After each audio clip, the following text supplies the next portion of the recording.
안녕하세요. 오늘은 방울복랑금 키우기에 대한 이야기를 해볼까 합니다. 방울복랑금 같은 경우는 장마와 여름만 빼고는 참 잘 자라는 품종 중에 하나인데, 가장 키우기 힘든 시기가 아마 6월, 7월, 8월일 거라고 생각을 합니다.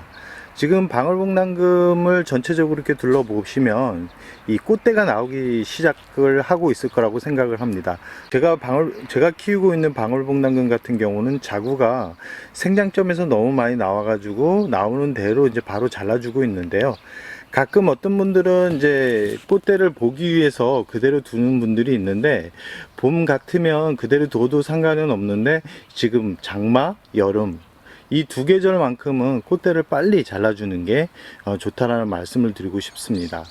또한 이 방울복랑금이나 지금 옆에 보시는 원종복랑금 같은 경우는 이 꽃대가 생장점에서 나오는 게 특징입니다. 생장점에서 나오는데, 일반 국민이와 좀 다른 게 뭐냐면, 일반 국민이 같은 경우는 꽃대를 빨리 잘라주면 이 꽃대가 다시 나올 확률이 아주 높은데요. 이 오늘 소개하는 이 방울복랑금 같은 경우는 꽃대를 잘라주어도 꽃대가 나올 확률이 그렇게 높지 않다라는 말씀을 드리고 싶습니다. 그래서 방울복랑금 꽃대는 빨리 잘라주는 게 좋은데요. 특히 생장점에 나오는 이 꽃대 같은 경우는 빨리 잘라주어야 새로운 자구가 이 장마 기간에 나와서 성장을 하고 여름을 견딜 수가 있습니다.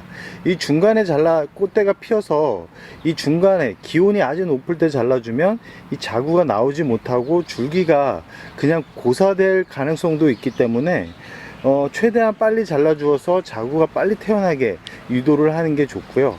그게 아닌 분들은 이 방울복랑금을 키우는 그런 환경을 좀 어느 정도 바꿔 주셔야 됩니다. 이 방울복랑금 자체가 햇살을 아주 좋아합니다. 햇살을 아주 좋아하는 그런 품종 중에 하나지만, 이 여름과 이 장마와 여름은 또 다른 그런 특징을 보여줍니다. 특히 이 여름에 물 한번 잘못 주면 잎이 후수 떨어지는 그런 증상들을 많이 목격을 할 수 있을 텐데요. 지금 아마 저번 주에 이 기온이 높아 가지고 물을 주신 분들은 아마 잎을 후두 떨어뜨리는 그런 모습을 목격하고 있는 분들도 있을 거라고 생각을 합니다.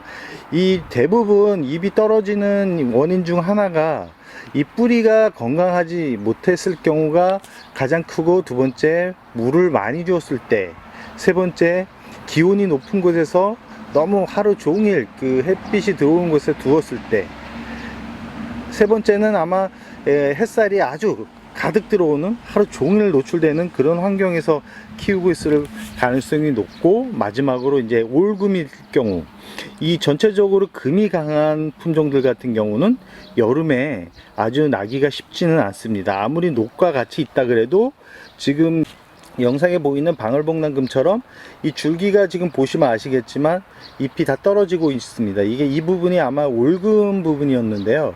이 올금 부분은 참 이거는 인위적으로 조절할 수 있는 부분이 아니기 때문에, 제가 매번 말씀드리지만 방울복랑금을 구입을 할 때는 이 올금이 많이 들어가지 않는 품종을 구입을 해야 오래 키운다라는 말씀을 매번 강조를 하고 있습니다.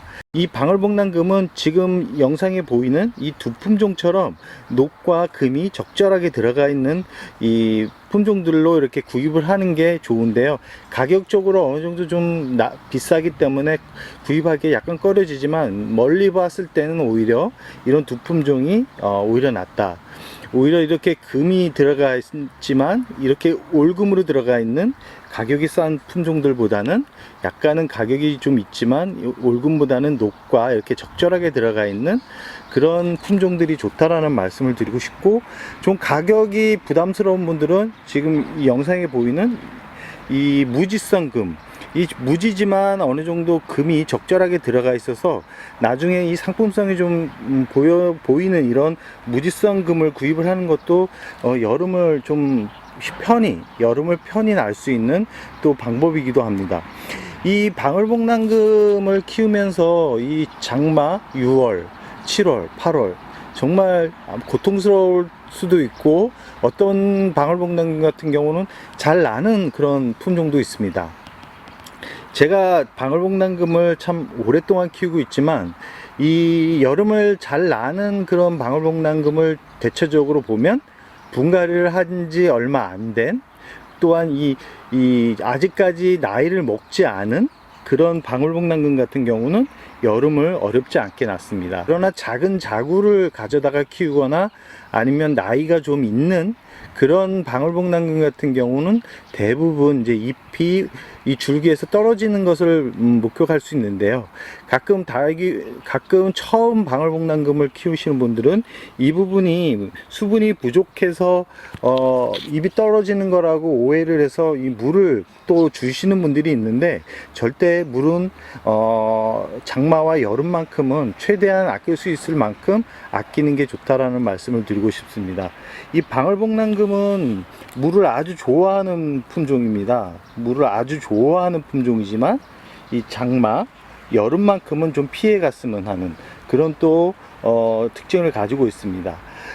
이번 주부터 아마 다음 주 내내 이제 폭염이 시작된다라는 예보가 있는데, 다육 키우고 있는 방울복랑금이 너무 굶주려 있다 그러면 주말 동안 이 물을 살짝 주면서 수분을 조금 보충해주는 그런 정도의 물을 준다 그러면 그나마 폭염을 좀 이겨낼 수 있는 그런 힘을 좀 모을 수 있는 그런 기간이 될 거라고 생각을 합니다.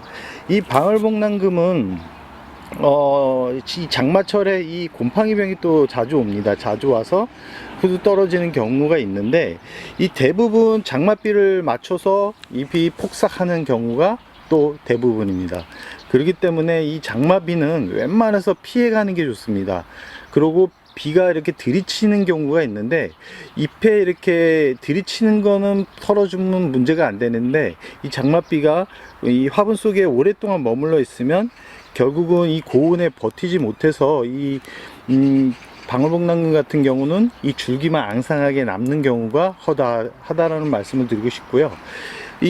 그러나 이 방울복랑금이 참 키울수록 매력 있다라는 말씀을 드리는 이유는, 이 줄기만 살아 있으면 또 가을이 돌아오면 그 줄기를 타고 많은 자구가 태어납니다. 그렇기 때문에 잎이 떨구는 그런 방울복랑금 같은 경우는 자리 배치를 빠르게 바꿔주는 게 좋습니다. 이 4~5시간, 그리고 이 공기가 순환이 잘 되는, 환기가 잘 되는 공간으로 자리를 빠르게 배치를 함으로써 이 안정화를 마련해 주는 게 이 아주 중요한 부분인데요. 특히 줄기 부분을 최대한 살려야 가을에 예쁜 모습을 또 만나볼 수 있다라는 말씀을 드리고 싶습니다.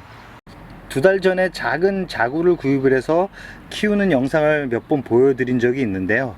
지금 꽤 많이 자랐습니다. 뿌리를 한번 이렇게 내리면 아주 잘 자라는 그런 성질을 가지고 있는데, 이렇게 자라고 있는 이 품종들 같은 경우는 여름을 나기가 참 쉽지 않습니다. 지금 영상을 통해서 이렇게 보시면 아시겠지만, 이 대각선으로 이렇게 들어오는 빛만으로도 이렇게 성장을 하지만, 이 환경을 보시면 아시겠지만 대각선으로 들어오는 빛만 가지고 저는 키우고 있는데요. 대략 한 3시간 정도의 빛이라고 생각을 하시면 되는데, 지금 잘 보시면 아시겠지만 약간 웃자람이 보입니다. 웃자람이 보이지만 이 웃자람이 지금은 그렇게 예뻐 보이지는 않지만 가을 정도 되면 이 아랫잎이 떨어지면서 그 사이사이로 이제 자구가 나올 겁니다. 이렇게 작은 자구들 같은 경우는 약간은 방근을 그런 환경에서 약간 성장을 유도를 하면서 키우는 게 좋습니다. 특히 여름 더위를 최대한 이렇게 버틸 수 있는 그런 환경을 우선적으로 마련해 주어야지만 이 작은 사이즈의 이런 방울복랑금 같은 경우는 잘 견딜 수 있다라는 말씀을 드리고 싶습니다. 그 옆에 있는 리톱스 요 작은 이 1년생 같은 경우도 거의 대부분 저 같은 경우는 이렇게 방그늘에 위치를 해서 키우고 있습니다. 이런 자구 같은 그런 작은 사이즈, 이런 방울복랑금 같은 경우는 여름에 아주 무너질 확률이 아주 높기 때문에 물을 줄 때는 잎에 이렇게 뿌려주는 게 아니라 이 가해 부분으로 해서 물을 주는 게 좋습니다. 너무 물을 많이 주기보다는 이 약간 수분이 축축할 정도, 그 정도의 물량으로도 이렇게 버틸 수 있기 때문에 물 주기에 있어서 이 부분은 꼭 지켜주셨으면 하는 그런 바람을 가져봅니다. 그러나 방울복랑금을 처음 키우시는 분들은 이렇게 작은 사이즈보다는 아까 보여드렸던 중품 정도의 사이즈, 그런 사이즈로 구입을 하는 게 좋다라는 말씀을 드리고 싶습니다. 방울복랑금이 참 키우기 쉬운 그런 품종 중에 하나이지만 장마와 여름 참 난해한 다육이 중에 하나고, 잎이 후두두 떨어지고 꽃대가 생장점에 나오는 참 어떻게 보면 또 까칠한 다육이 중에 하나입니다. 이 장마가 오기 전에 전체적으로 살균제 정도는 한번 쳐주는 게 좋고요. 살균제를 쳐주는 시간대는 이 낮 시간대가 아니라 오후 시간을 통해서 살균제를 주거나 물을 주는 것을 또 강력 추천드립니다. 방울복랑금 여름은 참 힘든 계절입니다. 모든 다육이가 가장 힘들지만 이 방울복랑금만큼은 또 잎이 떨어지는 그런 특징을 보여주고 있는데요. 잎이 떨어지는 그런 부분은 인위적으로 잡아줄 수가 없습니다. 어떤 약재로도 잡아줄 수 없기 때문에 최대한 줄기 부분을 살린다라는 생각으로 이 방울복랑금을 키우시기 바랍니다. 그럼 오늘의 영상 여기서 마무리할까 합니다.